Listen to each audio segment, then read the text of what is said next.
Prenez place, je vais vous lire Le Renne des Neiges de Anne Blesdu, illustré par Stéphanie Alastra.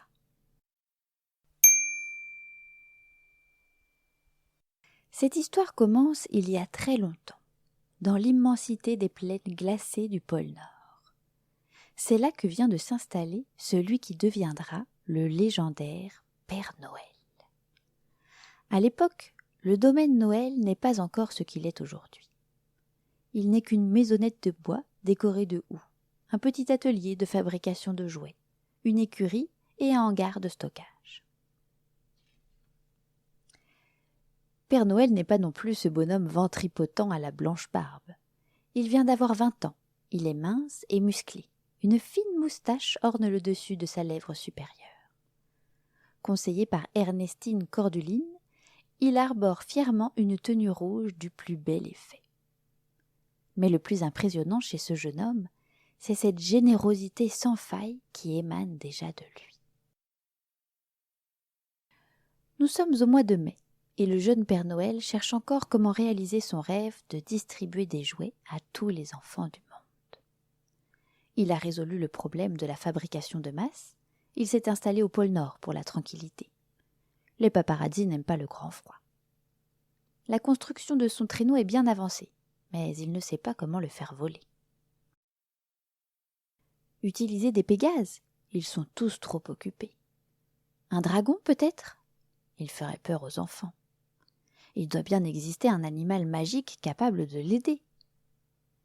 Ce qu'il faut à Père Noël, c'est de la documentation. Il se rend donc à la bibliothèque magique d'Atlantis. Après quelques journées passées à consulter des ouvrages sur les créatures magiques, ses recherches lui révèlent enfin qui pourrait être le compagnon parfait. Il quitte la bibliothèque en criant et en sautillant. De retour chez lui, le jeune Père Noël prépare son paluchon et étale une carte sur son bureau. Après quelques calculs, il prend son manteau le plus chaud, sort de chez lui et se dirige d'un pas décidé vers la Laponie. Arrivé à destination, il démarre sa quête. Trouver le légendaire renne au nez rouge capable de voler.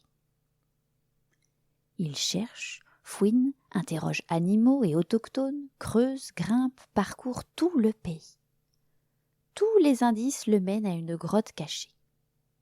Nerveux, il frappe à la porte. La porte s'ouvre. Père Noël voit alors apparaître un magnifique renne au pelage blanc et argenté. Il n'en croit pas ses yeux. Il n'a pas le temps de reprendre ses esprits que l'animal lui bougonne. « On n'a besoin de rien. Va donc frapper chez la loutre arc-en-ciel. Elle achète n'importe quoi à n'importe qui. Bye. » Et vlan ! La porte claque au nez du pauvre garçon. Déconfit, Père Noël reste quelques secondes, la bouche ouverte, l'air idiot. C'était lui, le renne au nez rouge ? Il n'avait pas de nez rouge pourtant. Et puis, se faire envoyer paître de la sorte ? Celui-là n'aura certainement pas de cadeau de Noël. Le jeune homme tambourine à la porte jusqu'à ce qu'elle s'ouvre à nouveau. « Mon cher monsieur, dit-il au renne, je suis en mission pour trouver mon compagnon de route, celui qui me permettra de donner le sourire à tous les enfants de la terre. Savez-vous où je peux trouver le renne au nez rouge ? » « Ah, vous cherchez mon cousin Rudolphe ? Entrez et poussez la porte à votre droite. Par contre, je vous préviens, vous risquez d'être déçus. » Père Noël pousse la porte et manque de s'évanouir, tant l'odeur pestilentielle qui vient lui titiller les narines est forte. Il observe la pièce plongée dans la pénombre et distingue un renne au nez rouge, affalé dans un fauteuil décrépit, une bouteille de sirop d'érable à la main. Père Noël se tourne vers le renne argenté et demande « Que s'est-il passé ?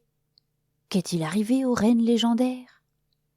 « Il y a quelques semaines, nous avons eu la visite d'un gnome malfaisant, avec un nom à coucher dehors, un certain Roum Bel Truc. Il a berné mon pauvre cousin. Cet imbécile de Rudolphe s'est retrouvé dans les ennuis jusqu'à l'encolure, au point de finir en prison. Depuis sa sortie, c'est moi qui suis en charge de m'occuper de lui. Je suis coincé là.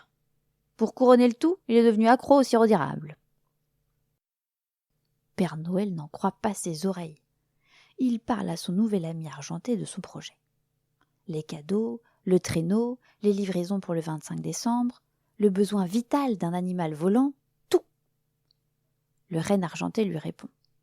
C'est un bien joli rêve. Si je n'étais pas coincé ici à surveiller ce pochetron, je serais heureux de vous aider. On m'appelle Jean-Louis, le renne des neiges. Je suis moi aussi un animal magique. Je contrôle la chute des neiges et je peux cristalliser les gouttes d'eau des nuages pour en faire des chemins dans le ciel. Un sourire illumine aussitôt le visage du jeune Père Noël. Il a enfin trouvé son compagnon de route, celui qui va l'aider à réaliser son rêve. Viens avec moi au pôle Nord, et ensemble nous livrerons des milliers de jouets à tous les enfants du monde. Hélas, je ne peux pas. J'ai la responsabilité de mon cousin, et il est assigné à résidence par le tribunal magique. Je ne peux pas bouger d'ici, répond Jean-Louis tristement.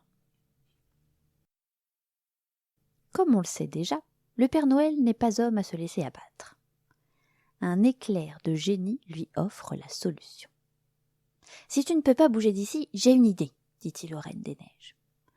Je vais faire venir mon domaine Noël en Laponie. Un de mes lutins sera chargé de la garde de ton cousin, tu seras libre de tes mouvements et tu pourras m'aider. Je contacte tout de suite mon avocat pour qu'il fasse la démarche auprès du tribunal magique. » Jean-Louis saute de joie, embrasse le Père Noël et court dehors en chantant « Je suis enfin libéré, délivré de cette responsabilité !» Le jeune Père Noël éclate de rire devant le spectacle qu'offre son nouvel ami. Transférer le domaine Noël va prendre un peu de temps.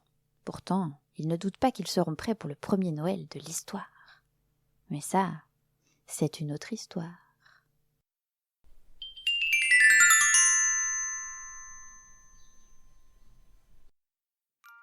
Si vous souhaitez me soutenir, n'hésitez pas à aller sur ma page Tipeee, l'Imaginarium de Caroline, pour que je puisse compléter ma bibliothèque et me fournir un meilleur matériel afin que le son soit encore meilleur. Merci à tous de m'écouter.